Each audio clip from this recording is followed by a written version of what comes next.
Acheter une plaque à induction, c'est bien. Mais en concevoir une, c'est encore mieux.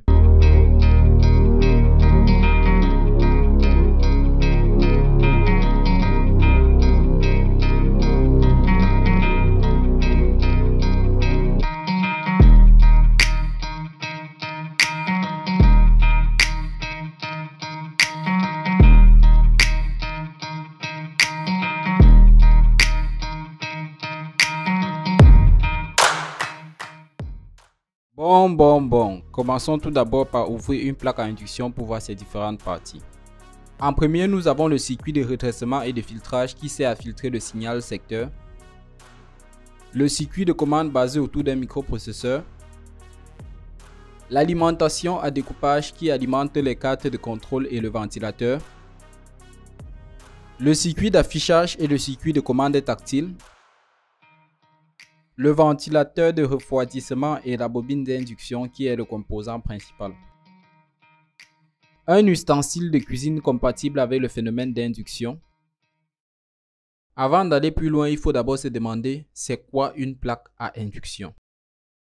Une plaque à induction, c'est tout simplement une bobine et un condensateur montés en série ou en parallèle dans un circuit résonnant. C'est aussi simple que ça.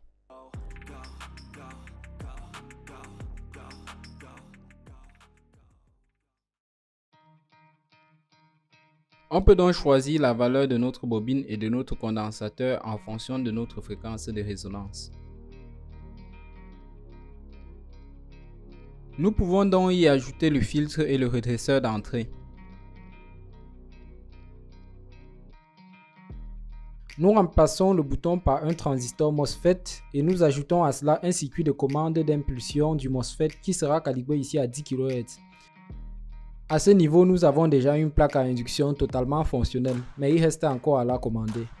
Nous utilisons donc une carte Arduino pour rythmer les impulsions de commande du NE555 et pour contrôler notre transistor MOSFET et agir sur la puissance de notre montage.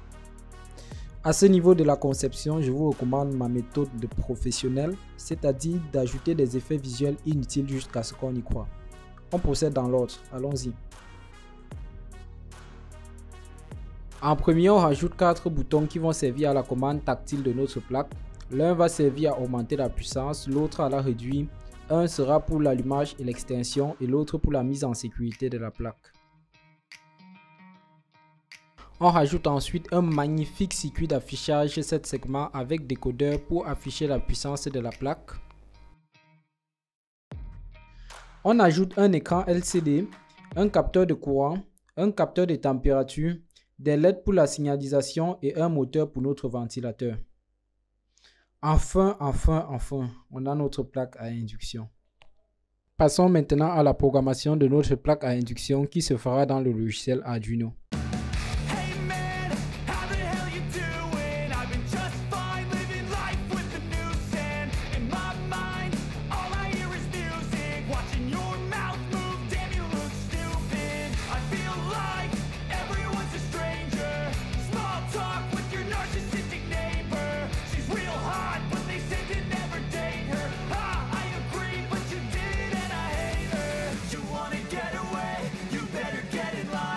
Go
Là, on compile juste le programme et on l'exécute dans le logiciel Proteus.